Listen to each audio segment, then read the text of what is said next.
नमस्कार, श्रीमंतवामध्ये आपलं स्वागत आहे. मी विशाखा. आजचा आपला श्रीमंतवाचा विषय आहे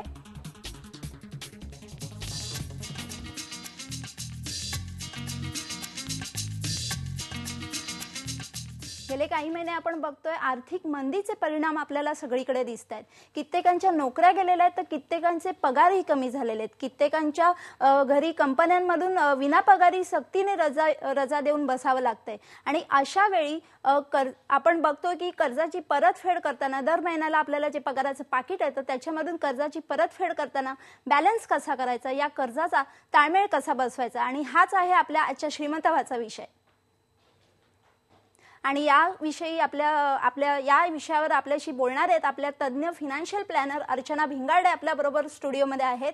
अर्चना, नमस्कार. नमस्कार. अर्चना, मला सांगाल की आपण बघतो फायनान्शियल पर्सनल डेट मॅनेजमेंट, तर या विषयाची आम्हाला थोडीशी ओळख करून द्या. फायनान्शियल पर्सनल डेट मॅनेजमेंट म्हणजे नेमकं काय ते आम्हाला जरा विस्ताराने सांगा. ओके, पर्सनल डेट मॅनेजमेंट म्हणजे प्रत्येक फॅमिली, प्रत्येक इंडिव्हिज्युअल जे असतात त्यांचे कर्ज घेण्याची काही कपॅसिटी असते. तर ते किती कर्ज घेऊ शकतात, किती इंटरेस्टनी घ्यायचे, आणि ते जे कर्ज आहे ते कुठल्या मुदतीमध्ये परतफेड करायची, हे प्रत्येक त्याचा ताळमेळ घालत असतो. त्याला म्हणतात पर्सनल डेट मॅनेजमेंट. अच्छा, मला अर्चना असं सांगाल की आपण बघतो की खूप मोठे बिझनेसेस असतात, त्यांचं एक फायनान्शियल प्लॅनिंग असतं, पण छोटी मोठी अशी पगारदार आपण माणसं आहोत, तर त्यांनीही हे करणं जरुरी आहे का? आवश्यक आहे, कारण प्रत्येकाला आपल्या आयुष्यामध्ये काही ध्येय असतात. त्यांना कुठेतरी पोचायचं असतं, काहीतरी आयुष्यामध्ये वस्तू घ्यायच्या असतात, घर घ्यायचं असतं, गाडी घ्यायची असते, मुलांची शिक्षण करायची असते. ह्या सगळ्या गोष्टी ज्या आहेत त्या करताना आपण असं म्हटलं की मी सेव्हिंग करीन आणि मी माझं घर घेईन, तर कदाचित ते शक्य नाही होणार आहे. त्याच्यामुळे त्यांना प्रत्येकाला कधी ना कधी कर्जाची गरज तर भासतेच.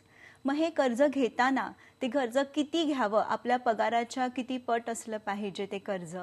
मग ते परतफेड करताना, ते कर्ज घेताना आपण बघितलं पाहिजे की आपल्याला कमीत कमी इंटरेस्ट रेट किंवा ते करताना रिपेमेंट करताना आपल्याला जास्त काही पेनल्टी पडता कामा नये, आपल्याला भागताय की नाही, हे सगळ्या गोष्टी त्यांनी बघितल्या पाहिजे. बरोबर. यामध्ये कुठल्या प्रकारचे आपण कर्जाची आपण सांगाल तुम्ही पर्सनल डेट म्हणजे? आता आपण बघूया कशासाठी लोक कर्ज घेतात. कर्ज घेतली जातात प्रामुख्याने घर घेण्यासाठी, नंतर येतं गाडी घेण्यासाठी, बिझनेस स्टार्ट करण्यासाठी, एज्युकेशनसाठी असतात. त्याच्याशिवाय फिरण्यासाठी देखील कर्ज घेतली जातात. घरामध्ये टीव्ही घ्यायचा आहे, कम्प्युटर घ्यायचा आहे, फर्निचर घ्यायचं आहे, अशा इतर गोष्टींसाठी देखील कर्ज घेतली जातात. तर ही कर्ज आपण दोन भागामध्ये विभागू शकतो. एक आहे की चांगली कर्ज आणि दुसरी आहे ती वाईट कर्ज नाही म्हणता येणार, पण ती चांगली नाहीये तसं म्हणता येईल. तर चांगली कर्ज जी अशी आहेत की त्याच्यामुळे आपली व्हॅल्यू वाढते. उदाहरणार्थ तुम्हाला माहिती असेल की एखादा साधारण बीकॉम मुलगा आणि एखादा MBA मुलगा, ह्या दोघांच्या उत्पन्नामध्ये फरक असतोच ना. बरोबर. म्हणजे एखादा जर बीकॉम मुलगा असेल आणि त्याची जर ऐपत नसेल पुढचं शिक्षण घ्यायची, आणि त्यांनी जर एखादं स्टुडंट लोन घेऊन चांगली डिग्री घेऊन पुढे गेला, तर हे जे लोन आहे ते चांगलं लोन आहे किंवा हे चांगलं कर्ज आहे की ज्याच्यामुळे तुमच्या कमाईमध्ये मिळणार आहे. बरोबर, त्याच्यातून तुम्हाला काहीतरी मिळणार आहे, तुमची व्हॅल्यू वाढणार आहे. घर घेतोय तर तुम्ही काय करता, एक इक्विटी तयार करता, तुमचं स्वतःचं संपत्ती तयार करता. हे कर्ज देखील चांगलं आहे. बरोबर. पण एखाद्याने समजा वेकेशनसाठी कर्ज घेतलं की चला फॉरेनची टूर करून येऊया, युरोपला जाऊया, सगळे चालल्यात म्हणून, नाहीतर म्हातारा झाल्यावर कधी जायचं, आताच जाऊया. बरोबर. तर ह्या टूर नंतर तुम्ही येता तेव्हा नक्कीच फ्रेश झालेले असतात. प्रोडक्टिव्हिटी वाढते असं नाही मी म्हणत, कारण तुम्ही थोडे रिलॅक्स होता, प्रोडक्टिव्हिटी वाढते, पण ह्याचा लॉंग टर्म मध्ये जास्त फायदा होत नाही. पण हे जे कर्ज तुम्ही कॅरी करता त्याचा तुम्हाला नक्कीच बोजा पुढे आणखी तुमच्या उत्पन्नावर. अर्चना, आपल्याला एक पहिला फोन आलेला आहे. रमेश चव्हाण आहेत पुण्याहून. बोला रमेश. हा मॅडम, काय प्रश्न आहे आपला, विचारा. माझा प्रश्न असा आहे की आता म्हणजे की सध्या नोकरीची काही. हॅलो, बोला बोला, सलग तुम्हाला? हो हो, मला आवाज येतोय. हा मॅडम, आता सध्या म्हणजे काय नोकरीची गॅरंटी नाहीये, भरोसा नाहीये. बरोबर. का आता मी बँकेचं लोन 2 लाख रुपये फ्लॅट साठी घेतलं होतं, त्याचा आता माझा हप्ता आहे 2200 रुपये भरतोय मी. तर पुढे म्हणजे कसं करावं, समजा माझ्याकडे जे थोडाफार बॅलन्स आहे एकदम भरून टाकावा की म्हणजे की असं चालू ठेवावं, बरोबर. हा प्रश्न आहे.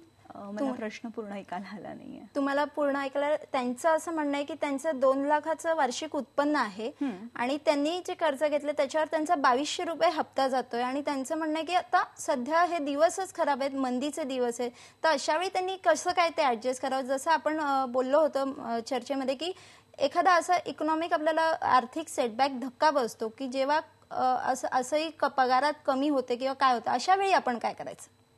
अच्छा, आता एक गोष्ट लक्षात घेतली पाहिजे. हा 2200 रुपये तुमचा कर्जाचा हप्ता आहे, पण तुमचं कर्ज फेडताना तुम्ही काही सेव्हिंग्स पण करता का. कित्येकदा असं आढळण्यात येतं की लोकांचं उत्पन्न त्यांच्या सेव्हिंग बँकमध्ये असंच पडून असतं, म्हणजे कधीतरी दुर्लक्षामुळे तुम्ही ते इन्व्हेस्ट करत नाही. या सेव्हिंग बँकमधल्या तुमच्या पैशांवरती 3.5 ते 4% तुम्ही कमवत असता आणि त्याच वेळेला तुमचं हाय इंटरेस्टचं एखादं लोन चालू असतं. हा, त्याची काही आवश्यकताही नसते. समजा फर्निचरसाठी काढलेलं आहे ज्याच्यावर तुम्ही 14%, 12% इंटरेस्ट देता आणि तुमच्याकडे त्याच वेळेला जर सेव्हिंग अकाउंटमध्ये पैसे आहेत. ऑफकोर्स तुम्ही पहिली गोष्ट बघितली पाहिजे की इमर्जन्सीसाठी तुमच्याकडे साधारण 3 ते 6 महिन्याचा जो तुमचा खर्च आहे तेवढे पैसे नेहमी उपलब्ध असले पाहिजेत. सेव्हिंग्स मध्ये म्हणजे नॉट सेव्हिंग बँक, पण तुमच्याकडे एफडी जे तुम्ही लगेच मोडून वापरू शकता असे असले पाहिजेत. आणखी त्याच्या व्यतिरिक्त जर असतील तर पहिली गोष्ट की तुम्ही तुमचं कर्ज फेडलं पाहिजे. बरोबर. आपल्याला पुढचा प्रश्न आलेला आहे. ओमकार कुंडलकर आहेत, पुण्याहून विचारतात. ओमकार, विचारा. नमस्कार. नमस्कार. मला 2 प्रश्न विचारायचे आहेत. एक पहिला असा की त्या प्रश्न म्हणजे सांगताना म्हटल्यात की आपण लोन कशा करता घेतो वगैरे, तर त्यातले 2 आहेत, एक एज्युकेशन लोन आणि कार लोन. फॉर एक्झाम्पल मला कसं विचारायचं की 20 लाख समजा एखाद्या MBA कोर्स करता फी असेल, बरोबर, तर त्याची तुम्ही विभागणी कशी कराल हे पहिलं. आणि दुसरं at the same time car loan. आता आत्ताच्या याच्यामध्ये आता खूप कंपन्या तुम्हाला खालच्या प्राइस वरती लोन द्यायला बऱ्याच कंपन्या घेतात, तर त्याचा फायदा कसा घ्यायचा. एक एज्युकेशन लोन आणि second is car 4 lakh around आणि education loan around 20 lakh. Thank you. Okay, तुम्हाला कळलाय त्यांचा प्रश्न. हो, कळला. आता कार लोन आणि एज्युकेशन लोन ह्याच्यात तुम्ही बघाल तर एक असतं की अप्रिशिएटिंग लोन आहे, म्हणजे जेव्हा तुम्ही एज्युकेशन लोन घेता तेव्हा युअर अप्रिशिएटिंग युअर व्हॅल्यू, तुमची स्वतःची किंमत तुम्ही वाढवत असता. आणि कार लोन घेता तेव्हा तुम्ही एखादा असेट जो डेप्रिशिएट होतो त्याची व्हॅल्यू वर्षानुवर्षे खाली जात असते, अशामध्ये तुम्ही ही गोष्ट घेण्यासाठी तुम्ही लोन घेत असता. तर ह्या दोघातलं तुम्ही चूज केलं पाहिजे की तुमची प्रायोरिटी काय आहे. बेसिकली जर कार लोनच्यामुळे तुमचं घर घेण्याचं काय म्हणायचं उद्देश जर पुढे जात असेल तर कार लोन जरी स्वस्त अवलंबून असेल, उपलब्ध असेल, तरी ते न घेता तुम्ही घरासाठी प्रायोरिटी कशाला दिली पाहिजे. परफेक्ट. असं आहे, म्हणजे कशाला दिली पाहिजे. एज्युकेशन लोन आहे आणि कार लोन आहे. एज्युकेशन लोनला ऑफकोर्स. बरोबर. आपल्याला पुढचा प्रश्न विचारतात. आनंद आळगे आहेत, आळणे आहेत बीड वरून. आनंद, विचारा, तुमचा प्रश्न काय आहे. मॅडम, मला असा प्रश्न विचारायचा आहे की मी आता घर बांधतोय, त्यासाठी मला गृह कर्ज घ्यायचंय. मग माझा हप्ता जास्त याचा घ्यावा की कमी, म्हणजे कमी कालावधीमध्ये परतफेड घ्यावी की जास्त, म्हणजे 10 वर्षात फेडावं की 15 वर्षामध्ये, कोणतं सोपं जाईल मला. बरोबर, व्याज कमी जाईल असं. बरोबर. अर्चना. हो, तुम्हाला जर शक्य असेल तर कमी कालावधीचा हा हप्ता घेऊन तुम्ही तुमचं लोन सगळं पूर्ण परतफेड करा. कारण जेव्हा तुम्ही एक कर्जातून मुक्त होता तेव्हा तुम्हाला दुसरं कर्ज घेण्यासाठी पण सोय असते आणि तुमचा डोक्यावरचा बोजा पण रिकामा होऊन जातो. त्याच्यामुळे कमी कालावधीमध्ये जर तुम्हाला शक्य असेल तर तुम्ही नक्की कमी कालावधीचाच हप्ता घ्या. बरोबर.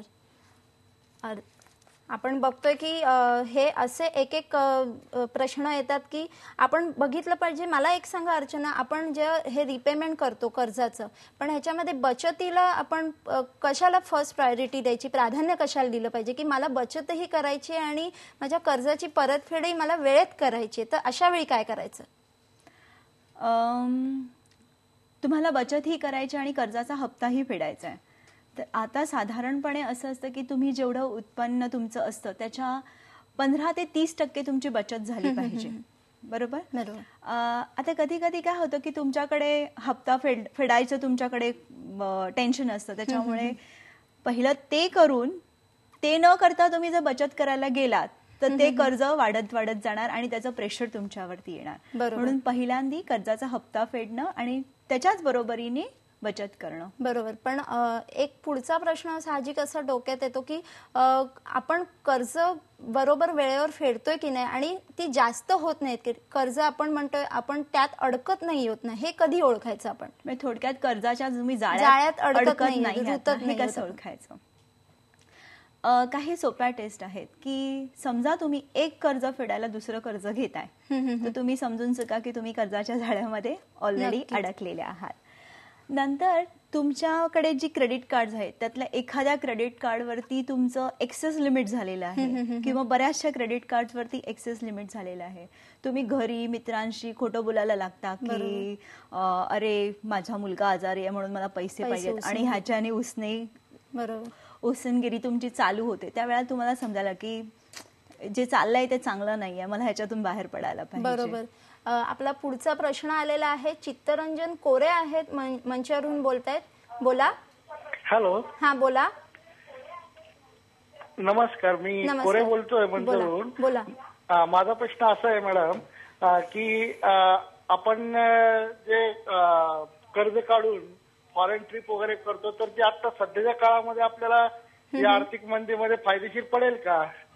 अच्छा, म्हणजे तुम्हाला थोडक्यात परदेशात जायचंय सहलीसाठी? हो, पण ते फायदेशीर पडेल का आपल्याला? अर्चना यांचा प्रश्न आहे. मगाशी आपण बोललो तसं अननेसेसरी एक्सपेंडिचर एक थोडासा हे असे खर्च टाळावेत का? त्याचा मोह होतो अर्थातच. अर्थात त्याचा मोह होतो, पण असे खर्च टाळणं जास्त चांगलं असतं.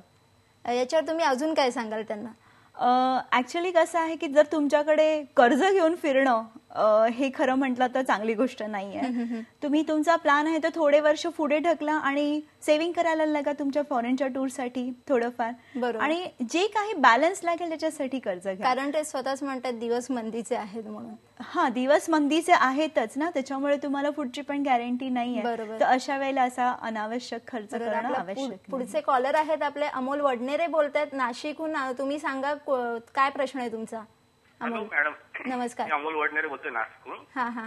मला एक माहिती पाहिजे होती. आता बघा तुम्ही ज्यावेळेस गव्हर्नमेंटने रेट वाढवले म्हणजे ते याच्यामुळे रिव्हर्स रेपो रेट वगैरे जे काही आहे CRR वगैरे, त्यावेळी या खासगी बँकांनी रेट वाढवत नेले ICICI HDFC यांनी. परंतु आता सरकारचे रेट कमी करते CRR वगैरे काय रिव्हर्स रेपो रेट. परंतु हे जे ICICI बँकेत त्यांनी त्यावेळेस जवळजवळ 6 ते 5% त्यांनी आपल्याला इन्क्रीज केला हप्ता. परंतु आता ते त्याचे कमी करत नाहीये आणि दर 2 दिवसांनी 3 दिवसांनी सांगतात की आम्ही सोच रहे देखेंगे करेंगे, आणि त्याच्यामध्ये 0.5% आता कमी करणार, ते पण आता रिफ्लेक्शन मध्ये दिसत नाही हप्त्यामध्ये. तर याच्यावर गव्हर्नमेंटची काही पॉलिसी किंवा काही रेग्युलेशन किंवा काही कंझ्युमर कोर्टात वगैरे काही केस वगैरे काही करून काही त्याचं सोल्युशन काढता येईल का? बरोबर. थोडासा वेगळा प्रश्न आहे की त्यांना गव्हर्नमेंटच्या बदलत्या पॉलिसी आहेत इंटरेस्ट रेटच्या, तर त्यामध्ये त्यांनी ऍडजस्टमेंट कशी करायची ते कंझ्युमर कोर्टाची गोष्ट करतात. पण आपण त्यांना सांगूयात की अशा वेळी ऍडजस्टमेंट कशी करायची जेव्हा इंटरेस्ट रेट बदलत असतात, आपली कर्जाचे हप्ते वाढत जातात EMI, तेव्हा. 2 प्रकारचे कर्ज असतात. एक असतो तो फ्लोटिंग रेट इंटरेस्ट असतो आणि दुसरा असतो तो फिक्स रेट इंटरेस्ट असतो. तर साधारणपणे जो फ्लोटिंग रेट इंटरेस्ट असतो तो नेहमी जसं इकॉनॉमीमध्ये इंटरेस्ट रेट वर खाली होतात त्याप्रमाणे बदलत असतात आणि फिक्स रेटचे सेम असतात. बरोबर. तर शक्यता असं असतं की जेव्हा गव्हर्नमेंटचे इंटरेस्ट रेट चेंज होतात RBIचे, त्यावेळेला ह्यांचे पण बदलत असतात. पण जर होत नसेल तर त्यांनी नक्की कंझ्युमर कोर्टाकडे धाव घेतली तरी चालेल. आणि दुसरा बँक ज्या कमी इंटरेस्ट रेटनी लोन्स देत असेल तर तुम्हाला असा ऑप्शन पण असतो की तिकडनं लोन घेऊन ह्यांचं लोन परतफेड करा, म्हणजे हायर इंटरेस्टचे जे लोन्स आहेत ते लोअर इंटरेस्ट रेटमध्ये कन्वर्ट करू शकता. बरोबर. नक्कीच आपण या अशा काही प्रश्नांवर अजून चर्चा करत राहणार आहोत. आता सध्या घेऊयात आपण एक ब्रेक. पहा फक्त श्रीमंत व्हा.